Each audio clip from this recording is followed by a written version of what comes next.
پہلی بات تو میں ان سے یہ پوچھنا چاہتا ہوں کہ 1.8 ارب جو انہوں نے میرے پہ الزام لگایا ہے منی لانڈرنگ کا، وہ کیا ڈالر میں ہے یا روپوں میں ہے یا کویتی دیناروں میں ہے یا قطری ریالوں میں ہے؟ تو ایک تو وہ بات کلیئر نہیں کر رہے ابھی تک کہ کون سی منی لانڈرنگ میں نے کی ہے جس پہ یہ الزام لگایا ہے۔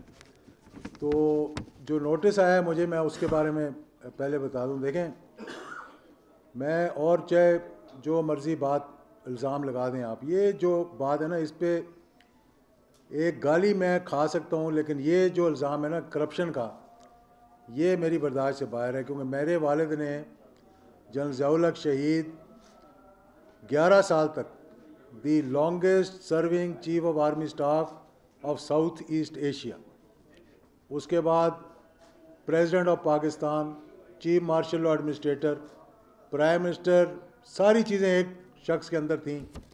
کسی نے آج تک انگلی اٹھا کے نہیں کہا تھا کہ اس نے یا اس کے خاندان والوں نے کرپشن کیا۔ اور سب سے بڑی بات جو تھی کہ جب وہ شہید ہوئے تھے، یہ سرٹیفائیڈ میں آپ کو بتا رہا ہوں کہ ان کے اکاؤنٹ میں ٹوٹل اثاثہ جات جو کیش تھا 45 سال کی سروس کے بعد، فوج کی سروس کے بعد 2,45,000 روپے تھے۔ اس سے اوپر کوئی نکال دے، اس سے نیچے کوئی نکال دے، میں اپنا حاضر ہوں سزا کے لیے۔ پھر دوسری بات یہ تھی کہ وہ شخص جس نے اس ملک کی خدمت کی، وہ شخص جس نے پاکستان کے نیوکلیئر پروگرام کو پایا تکمیل تک پہنچایا، الحمدللہ سپر طاقت کے آگے کھڑے ہو گئے۔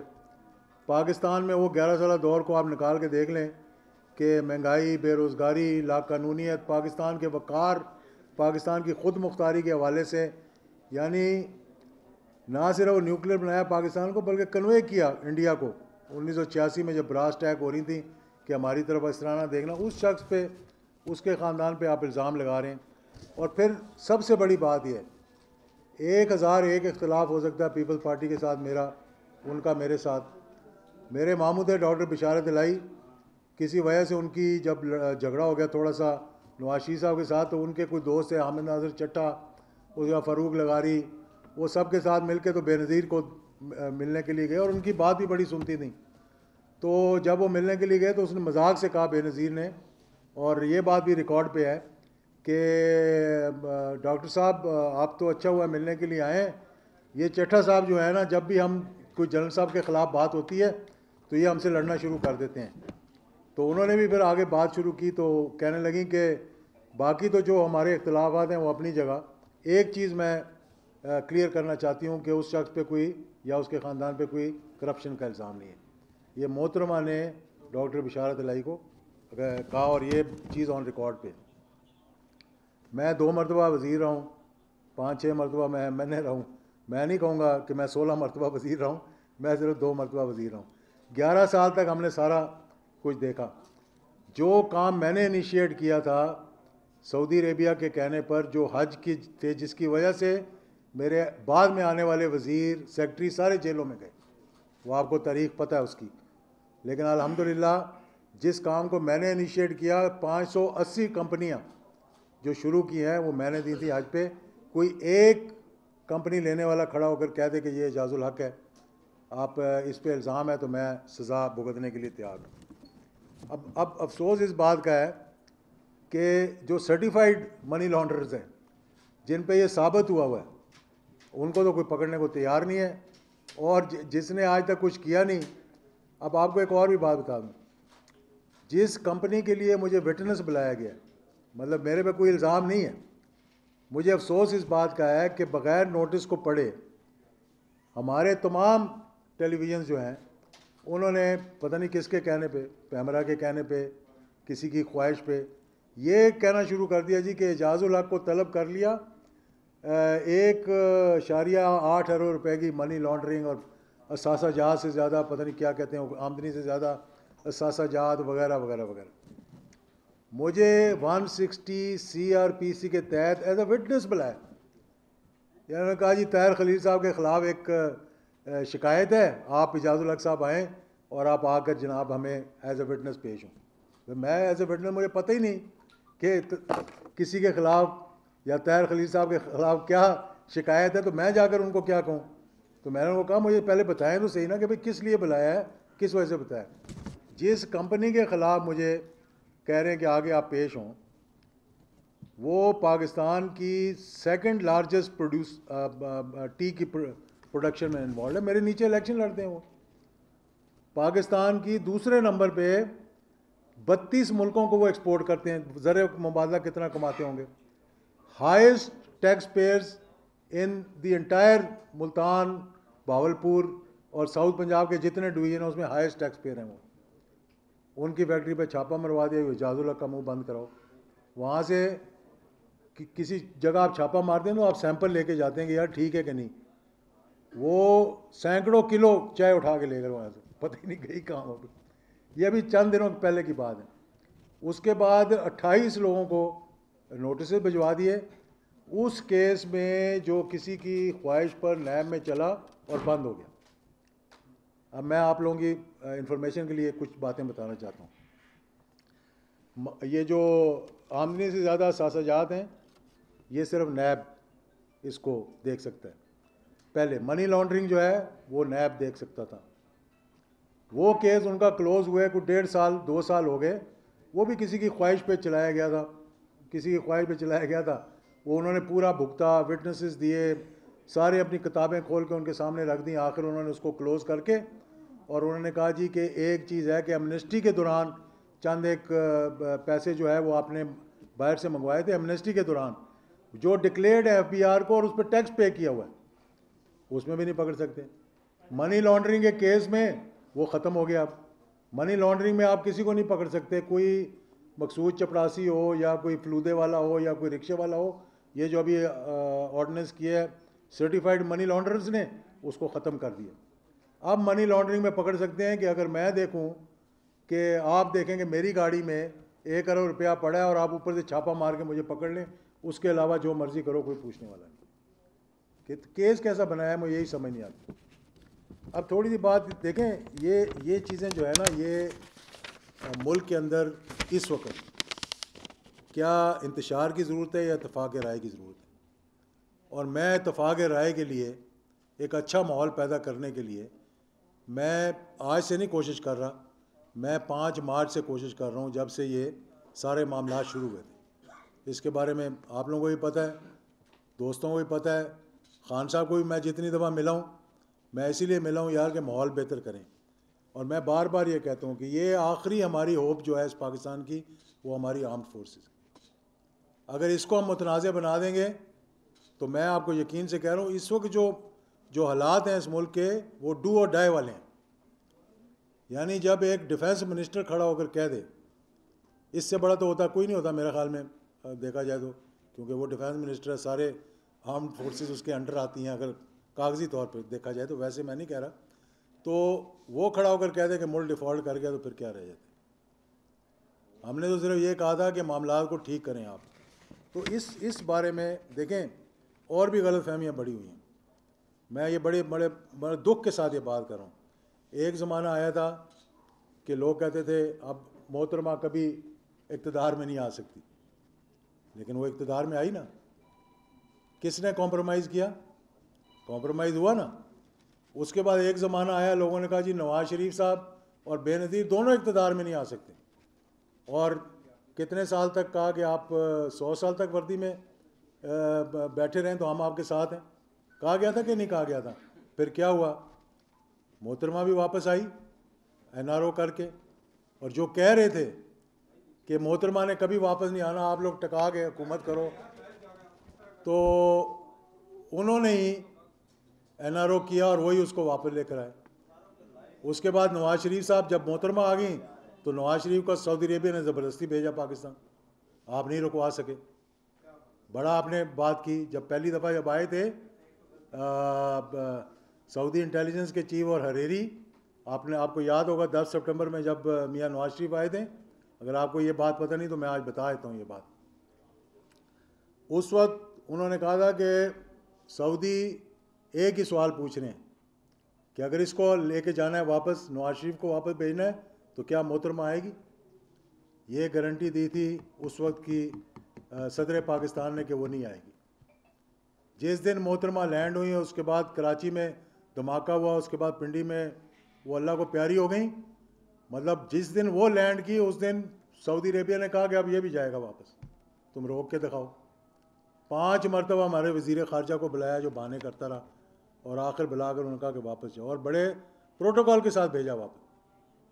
تو آپ کس طرح روک سکتے ہیں؟ آج صبح میں ایک وزیر کی پریس کانفرنس سن رہا تھا, وہ کہتے ہیں کہ اب عمران خان کو کبھی واپس نہیں آنے دیں گے. میں کہا یار تھوڑی سی تاریخ ہی دیکھ لو ملک کی. وہی محترمہ تھیں جن کو کہتے تھے کبھی نہیں آئیں گی, وہی نواز شریف تھا جن کو کہتے تھے کبھی نہیں آئے گا, اور اب وہی عمران خان ہے جس کو آپ کہہ رہے ہیں کہ جی اس کو نہیں آنے دینا, باقی جو مرضی آ جائے. تو میں یہ کہنا چاہتا ہوں کہ بات اتنی سی ہے کہ کانسٹیٹیوشن ہے پاکستان کا, اس کے اندر کہا گیا ہے 90 دن, اور میں یقین کریں کہ جو حالات میں دیکھ رہا ہوں, آپ الیکشن بھی کروا دیں, مار دھاڑی ہوگی اس ملک کے اندر. اس سے پہلے میں نے وزیر اعظم سے اپیل کی ہے, میں حکومت سے بھی اپیل کر رہا ہوں کہ آپ یہ جو ہائی کورٹ نے آرڈر دیا ہے کہ ان کے استعفے منظور نہیں ہوئے, آپ اعلان کریں یار کہ آؤ واپس بیٹھو اسمبلی کے اندر.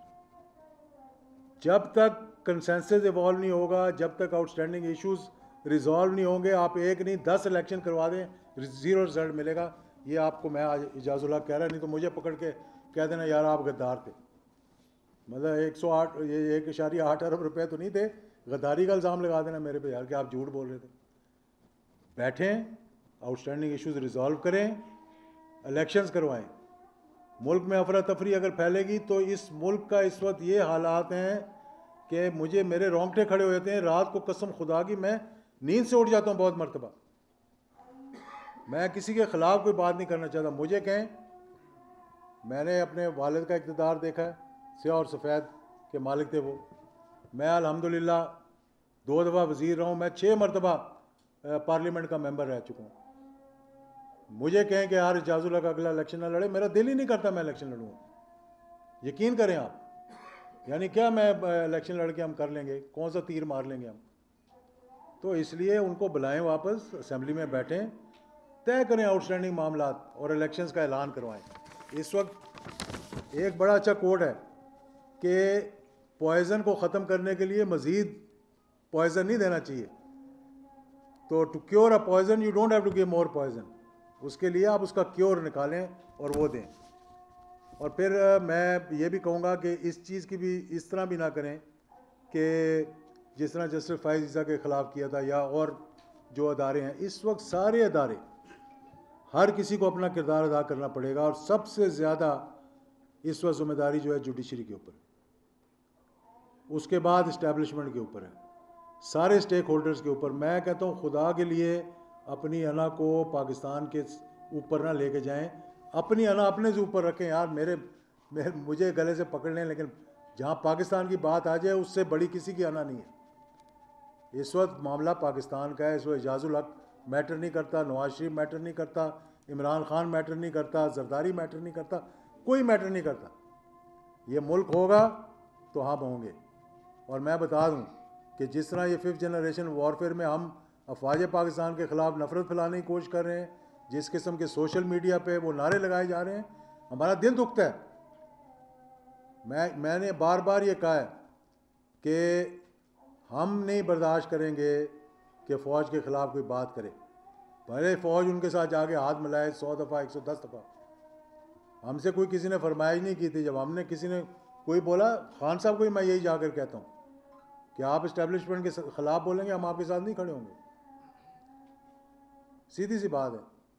ہم کیوں حصہ بنے اس چیز کا جو کہ پاکستان کو, میں سمجھتا ہوں کہ ہم پاکستان کو نقصان پہنچانے کی کوشش کریں. اور پھر آج کل حالات دیکھیں آپ, یعنی اکانومی ویسی خراب ہے, 5000 کنٹینر کھڑے ہوئے ہیں پورٹ کے اوپر, ان کو چھڑانے کے لیے ہمارے پاس پیسے نہیں ہیں. پھر کہتے ہیں جی اعجاز الحق بات کرتا ہے, تو مجھے کہتے ہیں جی کہ آپ جب بات کرتے ہیں تو یہ اکانومی کے بارے آپ نہ کریں. وزیر دفاع گئے تو اس کی کوئی بات نہیں, وہ خیر ہے. بعد میں اپنی اسٹیٹمنٹ جتنی مرضی چینج کرتے رہو, ایک دفعہ جو ڈز ہوگی وہ تو ڈز ہوگی نا. جو گولی نکل گئی اس کو واپس تو نہیں لائیں گے نا, نئی گولی ڈالیں گے آپ اس بندوق کے اندر. پھر بلوچستان کے اندر جو ہو رہا ہے آپ دیکھیں اس پہ. میں کہوں گا چیف جسٹس سے بلوچستان کے بھی اور یہاں کے بھی, اپنا سپریم کورٹ کے بھی, کہ خدا رہا اس پہ سو موٹو نوٹس لیں. لوگوں کے دل دکھ رہے ہیں, لوگوں کی, ہماری مائیں بہنیں ہیں وہ جن کے ساتھ زیادتی ہو رہی ہے. میں نہیں کہتا کس نے کی ہے کس نے نہیں کی, آپ سو موٹو نوٹس لیں, ایک جے آئی ٹی بنائیں آپ عدلیہ کی, جس میں آپ چیف جسٹس بلوچستان کو کہیں کہ وہ بیٹھے, آپ اپنے یہاں سے 2 جج بھیجیں, اور اس کا مطلب جو بھی ہوا ہے وہ نکالیں, کیونکہ یہ پھر نفرتیں پھیل رہی ہیں, نفرتیں پھیل رہی ہیں. جن لوگوں کا آپ نام نہیں سننا چاہتے, پاکستان کے لیڈر جیسے وہ جیل سے چھوڑتے ہیں ان سے مل رہے ہوتے ہیں, تو آپ کیا پیغام دے رہے ہیں؟ سب محب وطن ہے, کوئی غدار نہیں ہے کہ آپ 100 دفعہ کسی کو غدار بنانے کی کوشش کریں گے, وہ غدار تو نہیں بن جائے گا. اور میں یہ کہوں گا کہ دیکھیں, رانا ثناء اللہ انٹیریئر منسٹر ہے, میں ان کی بڑی قدر اس لیے کرتا ہوں کہ جب میں مشکل میں تھا, میرے خلاف غلط کیس بنایا گیا تھا, انہوں نے میری مدد کی تھی. ہم نے کہا جس وقت ان پہ کیس بنایا گیا کہ یہ غلط کیس بنایا, میں نے یہ کہا تھا, میں ریکارڈ پہ ہوں, میں اس کی آپ کو کلپ سنا سکتا ہوں. شاہد خان عباسی پہ کیس بنا, ہم نے کہا کہ یہ غلط بنا ہے. احسن اقبال پہ بنا, اس نے بھی کہا, ہم نے بھی کہا, کیوں ہمارا ایک تعلق ہے, ایک رشتہ ہے ان کے ساتھ. تو اب آپ وہی کام کر رہے ہیں جو آپ کے خلاف ہوا. یعنی کیسا وشیس سرکل ہے یہ کہ جو آپ بھگتتے رہے ہیں اور اس پہ آپ تڑپتے رہے ہیں, جیلیں کاٹتے رہے ہیں. اب آپ چاہ رہے ہیں کہ دوسروں پہ بھی وہی کیس بنائے, اور کیا آپ کی انا کو تسکین پہنچتی ہے اس سے؟ تو جناب میں حاضر ہوں آپ کے لیے, آپ مجھے پکڑ لیں, کیونکہ پہلے بھی نوٹس مجھے بھجوایا نا. اب میں پیمرا کو کہتا ہوں, میں نے یہ کہا ہے کہ F I A should apologise on sending the notice on which my reputation was ruined. صحیح بات ہے. پہلی بات تو اس پہ کسی کو یقین نہیں آیا. میں نے ان کو کہا یار 10 پیپلز پارٹی کے لوگ لے آؤ, اس سے زیادہ تو ہمارا کوئی مخالف نہیں, نہ سیاسی طور پہ, نظریاتی طور پہ میری اور زرداری کی مخالفت ہے, لیکن ذاتی طور پہ ہماری بڑی اچھے مطلب رابطے بھی ہیں, اور کبھی پوچھ لینا میرے بارے میں اس سے بھی, تو وہ بھی اچھے الفاظ میں بات کرے گا. خورشید شاہ صاحب میرے بعد وزیر آئے ریلیجس افیئرس کے, انہوں نے کھڑے ہو کے اسمبلی میں کہا کہ اعجاز اللہ کے خلاف کوئی چیز نہیں ہے. کوشش تو کی ہے سب نے نکالنے کے لیے. تو اس لیے میں کہتا ہوں کہ مہربانی کریں, اور ملک میں پہلے ہی افراتفری پھیلی ہوئی ہے, مزید افراتفری نہ پھیلائیں, اور انڈیویجولز میٹر نہیں کرتے اس وقت. میں اسٹیبلشمنٹ سے بھی کہوں گا, میں جوڈیشری سے بھی کہوں گا کہ اپنا اپنا کردار ادا کریں. یہ جو بجائے اس کے کہ فلاں پہ ہم نے کانٹا لگا دیا یا فلاں پہ کانٹا لگا دیا, اعجاز الحق پہ کانٹا لگا, وہ کانٹے سے کام نہیں چلے گا بھائی, بیٹھ کے بات کرنے سے کام چلے گا. بٹھوائیں ان کو سب کو, چاہے آپ کو ڈنڈے کے زور پہ بٹھانا پڑے, چاہے آپ کو کسی اور زور پہ بٹھانا پڑے, ان کو بٹھائیں آپ. جوڈیشری کو بھی میں کہوں گا کہ آپ بھی اپنا کردار ادا کریں. اسٹیبلشمنٹ نے ماضی کے اندر بھی اپنا کردار ادا کیا ہے, وحید کاکڑ نے اپنا کردار ادا کیا تھا, ملک کو اس وقت بھی ایک کرائسس میں آ گیا تھا, انہوں نے اس کرائسس سے نکالا ملک کو. نہ صدر نے اعتراض کیا تھا, نہ وزیر اعظم نے اعتراض کیا تھا. ملک میں الیکشن ہو گئے تو سب ٹھیک ٹھاک ہو گیا تھا. لیکن نا الیکشن سے تو کوئی فرار نہیں ہے نا. لیکن اس وقت اگر موجودہ صورتحال کے اندر بغیر کنسنسس ایوالو کیے, بغیر آؤٹ اسٹینڈنگ ایشوز کو ریزالو کیے اگر آپ نے الیکشنز کروائے, تو کسی نے اس الیکشن کو ماننا بھی نہیں ہے, اور جو ہارے گا وہ بھی لڑے گا, جو جیتے گا وہ بھی لڑے گا. اس لیے اس ملک کو اس کرائسس سے نکال لیں. ہماری قربانی کی ضرورت ہے. تو مجھے کوئی صاحب کہتے ہیں اعجاز الحق آپ نے الیکشن نہیں لڑنا, میں نہیں لڑوں.